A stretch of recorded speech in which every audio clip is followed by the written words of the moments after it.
Bonjour à tous, on se retrouve pour une nouvelle position, une position de finale avec le trait pour les blancs, les noirs vont en bas, hein. Donc on voit leurs pions qui sont tout près de faire dame, tout près d'aller à promotion évidemment. Bon, le roi noir il débloque un petit peu pour l'instant. Donc le but des blancs, ça va être d'arriver à bloquer les pions jusqu'au bout. Comment vont-ils faire? En tout cas, ils vont pas gagner, hein. Alors c'est vrai que ça pourrait s'envisager, hein, que les blancs gagnent avec le roi dans le coin et bloqué par les pions avec simplement un cavalier, hein. Il existe un mat. Il pourrait y avoir un mat aidé, hein, c'est possible d'ailleurs. Mais bon, on va pas chercher le mat aidé. Ici, les blancs vont déjà essayer et réussir à faire partie nulle. Et ça, c'est pas évident déjà. Étant donné que il y a quand même un pion qui va très très vite, hein. Donc par exemple, si on envisage un coup droit, alors là il n'y a pas de coup forcé, hein, plus ou moins, enfin si, il y en a, mais le fait d'attaquer un pion déjà c'est un coup forcé en fait, on pourrait dire. Mais si on met par exemple le roi ici dans le but d'essayer de bloquer le roi noir, évidemment le pion avance, il y a un pion qui protège, hein, il y a la triplette, les pions doublés. Et ensuite, les noirs pourront aller à dame assez rapidement. Donc déjà, ça c'est un coup qui n'est pas bon. Quel pourrait être le bon coup? Alors évidemment, les blancs pourraient prendre le pion. Ça pourrait être une idée intéressante, hein. Prendre le pion en H3 ici, dans l'idée, si le pion avance en G2, et ben, il y aurait un échec perpétuel.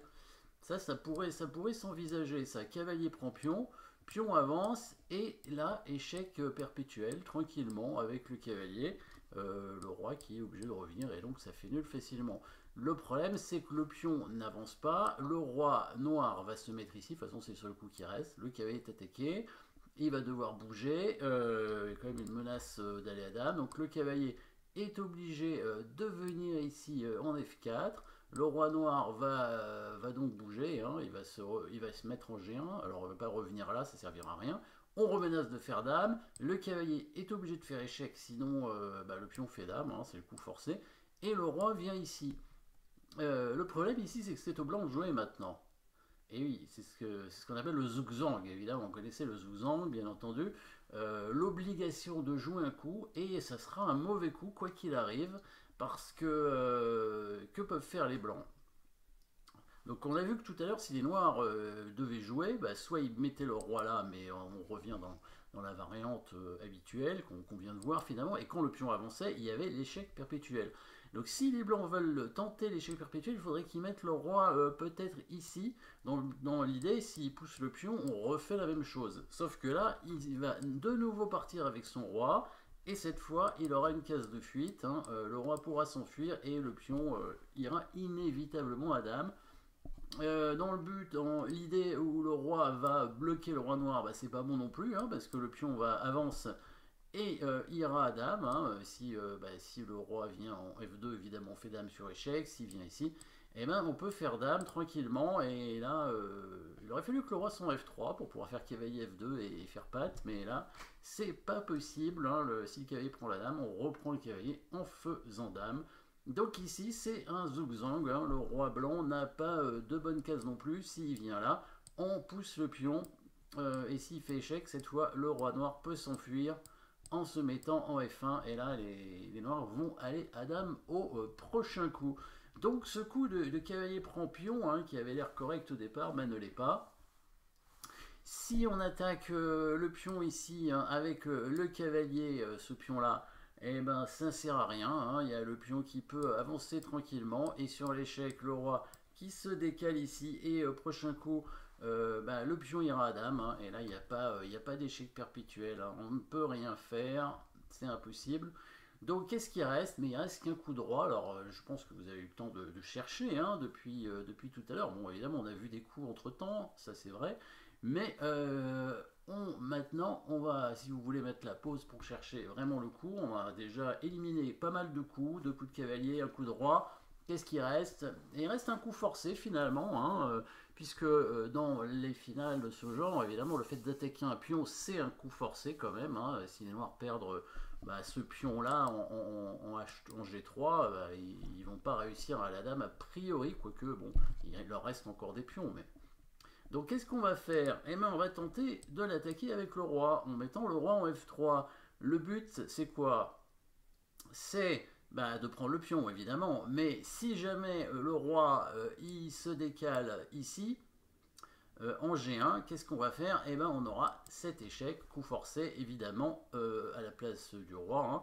Et ensuite on reprendra le pion sur échec et on va contrôler la case de promotion, on fera nul assez facilement. Si le pion avance, on pourrait revenir dans la variante de tout à l'heure avec le cavalier qui prend le pion. S'il fait dame, cette fois on aura l'échec en F2, la dame sera obligée de prendre, le roi va prendre et le renard sera patte. Vérifions cette variante. Donc roi F3, donc là plusieurs coups pour les noirs, hein. Donc il y a roi G1 et G2, il n'y en a que deux, hein. Bon, c'est pas... On va regarder roi G1 pour commencer, c'est facile, il faut faire échec ici, le cavalier va prendre le pion après, hein.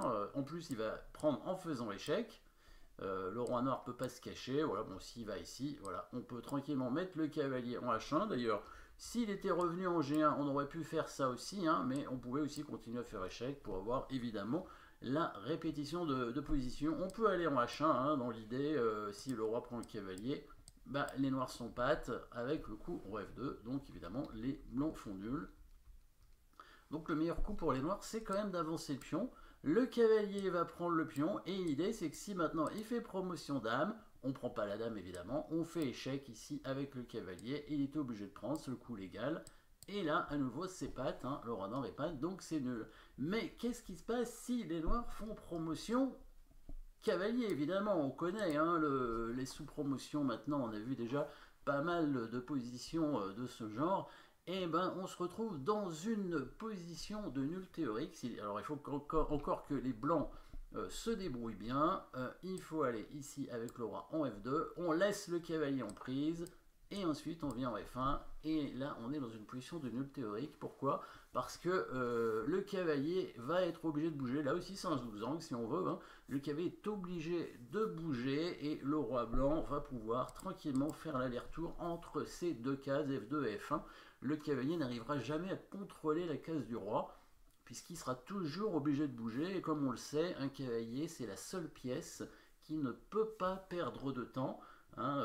N'importe quelle pièce, le fou, la tour, la dame, aurait pu contrôler au coup suivant la même case, le cavalier va toujours bouger et être obligé de contrôler des cases différentes. En fait, quand le cavalier est sur case blanche, il contrôle des cases noires, et quand il est sur case noire, il contrôle des cases blanches. Et quand il est sur case blanche, il va forcément sur une case noire, et donc au prochain coup, il contrôlera une case blanche.